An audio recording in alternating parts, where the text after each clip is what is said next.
1,26,000 कुंवारी लड़की, आदिवासी लड़की लापता, गांव से लापता हो गया। कोई बेच दिया, फिर भी झारखंड का तस्वीर नहीं बदली। क्यों?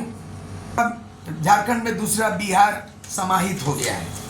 जब सरना स्थल को भी उन्होंने नहीं बख्शा। आवश्यकता पड़ने पर जयराम महतो को शामिल कीजिएगा अपने साथ। कोई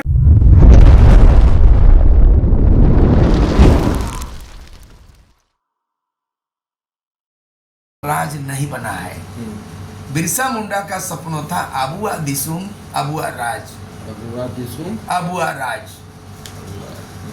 मतलब अंग्रेजों से जो भारत देश मुक्ति हुआ, आजाद हुआ, तो झारखंड में भी ऐसे राज, आदिवासी राज की परिकल्पना किया था बिरसा मुंडा। जल जंगल जमीन का अधिकार हो, हमारे गांव में हमारा राज स्थापित हो। वो आज तक 25 वर्षों में वो सपना पूरा नहीं हुआ। तो वैसे परिस्थिति में इन 25 वर्षों के अंदर में जो है ये 14वां सरकार बना, और बाप बेटा मिला के ये तो कितना बार बना, ये 3 बार मुख्यमंत्री ये है शिबू सोरेन, और हेमंत सोरेन जो है 2 बार। तो बाप बना 3 बार शिबू सोरेन, बेटा बना 2 बार। एक परिवार में इतना राज। हेमंत सोरेन 14 में भी बने थे। हाँ, पिछला सत्र में हाँ, 3 बार। नहीं, ये भी 3 बार, सॉरी। बाप शिबू सोरेन 3 बार मुख्यमंत्री, बेटा जो है हेमंत सोरेन 3 बार।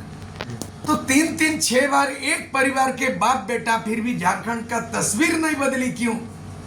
झारखंड का तस्वीर क्यों नहीं बदली? झारखंड का बदहाल क्यों नहीं बदला? इन 25 वर्षों के अंदर में 20 लाख लोग बेरोजगार, भूखमरी के चलते पलायन कर गया।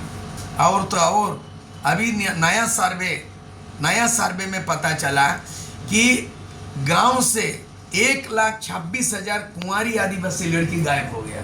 1,26,000 कुंवारी लड़की, आदिवासी लड़की गांव से लापता हो गया। कोई बेच दिया बॉम्बे में, दिल्ली में, काम मिलेगा। ये रिपोर्ट है ऑथेंटिक। तो आज विकास कौन चीज हुआ बताइए? जब झारखंड राज्य बनने के बाद कोरोना काल में पता चला कि 20 लाख लोग बाहर से यहाँ मजदूर को लाया गया। 20 लाख लोग जा रहे थे। अब राज बना, इसीलिए राज बना है। रोजगार होगा, खेतीबाड़ी होगा, स्वरोजगार होगा, उद्योग विकास होगा। लेकिन आप जो है ना, इसके बावजूद भी 20 लाख लोग पलायन कर गया, पलायन रुका नहीं यार। तो ये तमाम नीति नियम नहीं बना, तमाम। तो कौन चीज राज बन रहा है? बिहार से अलग होने के बाद तो एक दूसरा, झारखंड में दूसरा बिहार समाहित हो गया है। बिहार का कार्य संस्कृति यहाँ पे चल रहा है। बिना कमीशन का, बिना लेन देन का कोई यहाँ पे कारोबार नहीं हो सकता है। ट्रांसफर पोस्टिंग उद्योग बन गया है यहाँ का। ऐसा राज्य तो हम लोग कल्पना नहीं किए थे, लड़ाई लड़ने वाले। तो अब मैं इस उम्र में, अभी 35 साल पहले विधायक थे। लालू ने ललकारा मेरे लाश पर झारखंड बनेगा, और मैं 5 साल का विधायक, 35 साल का उम्र में मैंने विधानसभा से बिहार से इस्तीफा दिया। 1 साल 5 महीने रहा। इसीलिए मुझे पेंशन कितना मिलता है जानते हैं? मुझे मिलता है आधा पेंशन, और जीता हूँ फुल टेंशन। मुझे आधा पेंशन मिल रहा है 60,000, और उसका डबल मिलता है जो 5 साल पूरा किया। तो जो 5 साल पूरा किया फुल पेंशन, और मैं आधा किया हूँ हाफ पेंशन, जी रहा हूँ फुल टेंशन। तो इसीलिए 70 साल की उम्र में मैं जेपी को याद करता हूँ कि 74 में जेपी ने संपूर्ण क्रांति का ललकारा, और 74 में जेपी आंदोलन, 77 में सत्ता परिवर्तन। आज जेपी के तत्व पे सूर्य सिंह बेसरा, मैं सत्ता परिवर्तन, व्यवस्था परिवर्तन, हेमंत सोरेन सरकार, जो आदिवासी विरोधी सरकार, जो टोली में सिरम टोली में जब सरना स्थल को भी उन्होंने नहीं बख्शा, और यहाँ आदिवासियों का CNT एक्ट का उल्लंघन किया, और आदिवासी आज आवाज बुलंद कर रहा है। मैं अपील करना चाहता हूँ कि सूर्य सिंह बेसरा के पुकार से जेपी आंदोलन की तरह सत्ता बदलो, व्यवस्था बदलो, और इसको उखाड़ फेंको। और 2029 होते हम तीसरा विकल्प बनाएंगे। यहाँ जेएमएम, कांग्रेस, आरजेडी का विकल्प चाहिए, और भाजपा का विकल्प चाहिए। तीसरा विकल्प के लिए मैं राजनीतिक मंच बनाने के लिए, मैं यहाँ से आज बरी होने के बाद मैं राजनीतिक काम एक काम करूँगा कि 2029 में एक तीसरा विकल्प बनेगा।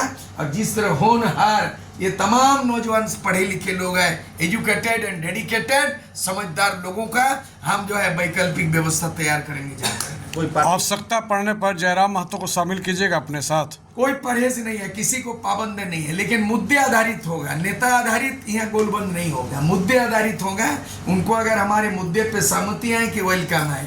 यहाँ पे मेरी अपने पार्टी है झारखंड पीपुल्स पार्टी, रजिस्टर्ड है, मैं जो लीड करता झारखंड पीपुल्स पार्टी JPP, और एक तो है भारत आदिवासी पार्टी, इस बार चुनाव भी लड़ा था। और उसी तरह अगर जयराम महतो का भी पार्टी है, अगर पॉलिटिकल पार्टी जो सरकार में नहीं है, माने आपकी दो पार्टी है ना, भारत आदिवासी एक पार्टी। मैं मेरे दो पार्टी, मेरी एक पार्टी है, मैंने नाम गिना रहा हूँ, एक भारत आदिवासी पार्टी, हाँ, लोग यहाँ लॉन्च हुआ है झारखंड अच्छा, में, रजिस्टर्ड है, और दूसरा जयराम महतो का पार्टी। हाँ। मैं इन तमाम लोगों को इकट्ठा करेंगे इसी जो है ये माने इसी महीना के अंत तक, और हम लोग एक विकल्प तैयार करेंगे कि आदिवासी विरोधी सरकार आए और ये पंच पांडव यहाँ पे तांडव कर रहा है, ये 5 पांडव का तांडव नहीं चाहेगा, और यही लोग बरगला रहा है, आदिवासी और मूलवासी का हितैषी नहीं है, इसीलिए हम लोग नीति भी निर्धारण नहीं हुआ है। मतलब समान विचारधारा के लोगों को लाके आप बिल्कुल बनाइएगा। तीसरा विकल्प बनाएंगे, दूसरा विकल्प। ठीक। मोटा मोटी यही घोषणा है। चलिए।